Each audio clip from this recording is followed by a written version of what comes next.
Hello everyone, সবাই কেমন আছেন? আসসালামু আলাইকুম। প্রতিদিনের মতো আমি আজকে ফের হাজির হয়ে গেল আপনার মাঝে নতুন একটা ভিডিও নিয়ে। আজকে আমি রানবো মাছ দিয়ে ছুটি আর দু রকম ভর্তা করে আর দেখাবো আপনারাকে। একটা আলুর ভর্তা করবো আর একটা বড়ির ভর্তা। তো এখন আমি চলে নিও, দেখেন ছুটি কাটা হয়ে গেছে। তারপরে তখন মাছগুলাকে সুন্দর করে ধুয়ে পানি ছড়িয়ে নিয়েছি। ছড়িয়ে নিয়ে এখন হলুদ আর লবণকে সুন্দর করে মাখাবো। মাখা হয়ে গেলে গরম তেল মধ্যে দিয়ে দেবো। এই যে দেখেন, একদিকে দিয়েছি ভাতের লেগে পানি আর একদিকে দিয়ে দিয়েছি তাওয়া। এখানে তেল গরম হওয়ার অপেক্ষায় তেল দিয়ে দিন। এখন জালটা একটু বাড়িয়ে দিন যেন তাড়াতাড়ি তেলটা গরমে যায়। আর এদিকে ভাতের পানি ফুটবে, তখন চাল দিয়ে দেবো। এই যে তেল হয়ে গেছে গরম, এখন তেলে মাছটি ছেড়ে দিন।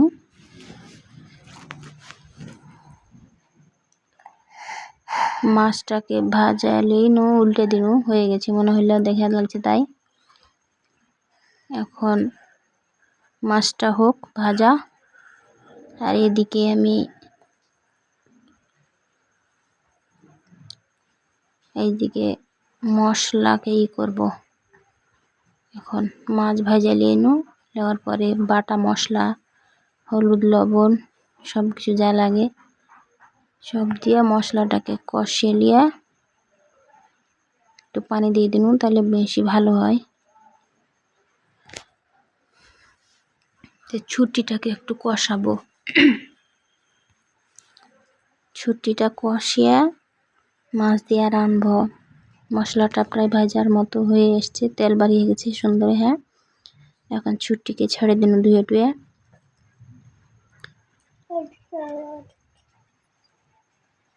তারপরে একটু হালকা পানি দিয়ে দিন, আস্তে আস্তে এখন সিদ্ধ হবে জিনিসটা। আর এদিকে পানি ফুটতে লেগেছে, সে লেগে এখন চাল ধুয়ে দিব।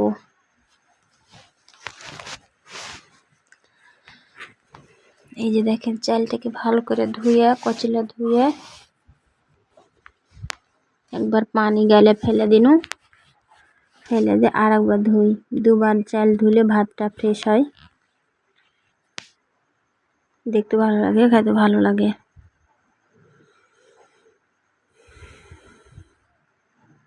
চাল ধোয়া পানি কিন্তু মেলায় উপকার আছে, কিন্তু আমরা হয়তো সঠিক মতো ব্যবহার করতে পারি না। এখন চাল ধুয়ে দিয়ে দিন হাঁড়িতে। আর এই যে দেখেন সুন্দর হয়ে রসটা মরে গেছে, প্রায় সিদ্ধও হয়ে আসছে। আর একটু ঢাকা থাক, শুকনো হয়ে গেলে তখন মাছ ছাড়বো। যে জাল জ্বলছে মনে হয় হয়ে গেছে, এই যে হয়ে গেছে, রসা হয়ে গেছে সুন্দর হয়ে মাখো মাখো হয়ে গেছে।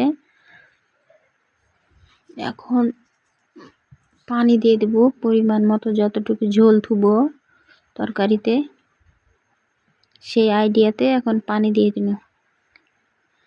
দিয়ে ওই ভাজা মাছগুলা এখন একটা একটা করে ছেড়ে দেব ঝোলের ভিতরে।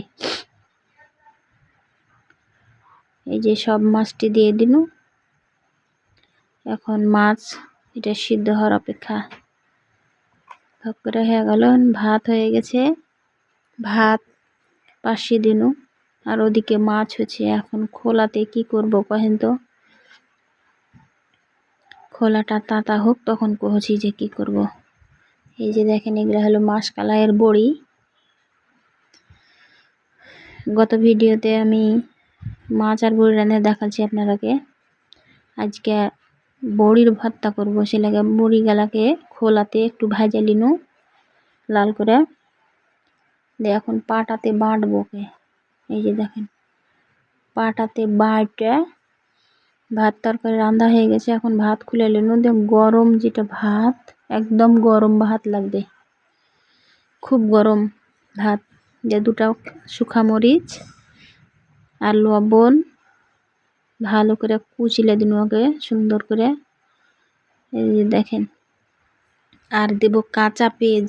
ভাজা পেঁয়াজ দিলে কিন্তু স্বাদ লাগবে না, সে লেগে কাঁচা পেঁয়াজকে একটু ভালো করে মাইখে নিনু, কুচলে নিনু, দিয়ে বড়িটাকে একটু করে নিনু ভালো করে হাত দিয়ে কষলে। এখন ভাত দিয়া, গরম ভাত একটু তেল দিয়ে দিনু, ভর্তা করতে যা লাগে আর কি সব দেওয়ার পরে ভাতটাকে সুন্দর করে বড়ির গুঁড়া গালার সাথে সুন্দর করে মাইখে ভালো করে মাখতে হবে। মাইখে একটা একটা করে মুঠা করে নেব। আমার পরিবারে জয়টা সদস্য আছে, তো এটা ভাগ করে নেব ছোট ছোট করে নিয়ে। এই যে দেখেন হয়ে গেল। এখন একটা ছোট্ট হবে শেষ, 4-5টা যাই হোক হয়ে গেল। এখন করব আলুর ভর্তা। আলুর ভর্তা আজকে কাঁচা পেঁয়াজ আর কাঁচা মরিচ দিয়ে করব। ভালো করে কাঁচা পেঁয়াজ আর মরিচটাকে কুচলে নিনু। এই যে ভালো করে না কুচলে ফের পেঁয়াজটা দাঁতের তলে পড়লে হাত বাটা আর খাবেই না। এখন তেল দিয়ে দিন একটু, দিয়ে আবার ভালো করে মাখে। ভর্তা কিন্তু হার বাটাবিটির খুব পছন্দের, সে লেগে দেখেন কেমন হয়ে বসে আছে। এখন চলে আইনু খাবো, খাইতে বসে যাবো এখন। সবার আগে কিন্তু বেটাকে ভাত খাইতে দিতে হবে, প্লেটে ভাত দিতে হবে, না তো রাগ করে নেবে। সে লাগে ওর প্লেটে আগে ভাত দিব। ওর ভর্তা যদি পাই তাহলে আর ওর কিছুই লাগবে না। মাছ তো খাই না কদিন থেকে, কি জন্য যে খাই না বুঝতে পারি না। জ্বর হওয়ার পর থেকে আর ভাত খাওয়া মানে মাছ খাওয়াই বাদ দিয়ে দিয়েছি। এখন একটু ভর্তা দিব, এই ভর্তা দিয়ে একটু ভাত শেষ করে দেবে ইনশাল্লাহ। এই যে সব, এই যে লিবে না, বড়ির ভর্তা খাবে না। এখন আমি ভাত লিব। এই যে মাছ দিয়ে ছুট্টি দেখেন কত ভালো লাগছে দেখতে, খাইতে আশা করি ভালো হয়েছে মেলায়। মাছ দিয়ে বড়ি কিন্তু ভালো লাগে, আবার এমনি পেঁয়াজ দিয়ে মাছ দিয়ে ছুট্টি ভালো লাগে, আবার এমনি ছুট্টিও ভালো লাগে, আলু দিয়ে ছুট্টিও তাও ভালো লাগে। খাওয়া দাওয়া শেষ, এখন বাইরে চলে আইনু একটু বিলের দিকে। দেখেন মাঠকে মাঠ, সবুজের ফসল, চারিদিকে ধান লাগা আছে। আর এদিকে দেখেন গোবরের মাচা, খুশি গোবরের সব মাচা। বিকেলে গ্রামের দৃশ্য দেখতে পাচ্ছেন, ভাল লাগছে দেখতে। সামনে রোড আছে, তো ভিডিও করতে পারছি না, কেনে যে শরম লাগছে। নতুন ভিডিও করছি, কে কি ভাবছে না ভাবছে সে লাগে একটু লজ্জা লাগছে হাঁকে। তো যাই হোক, আর ভিডিওটা দয়া করে সাবস্ক্রাইব করে দিবেন। আল্লাহ হাফেজ।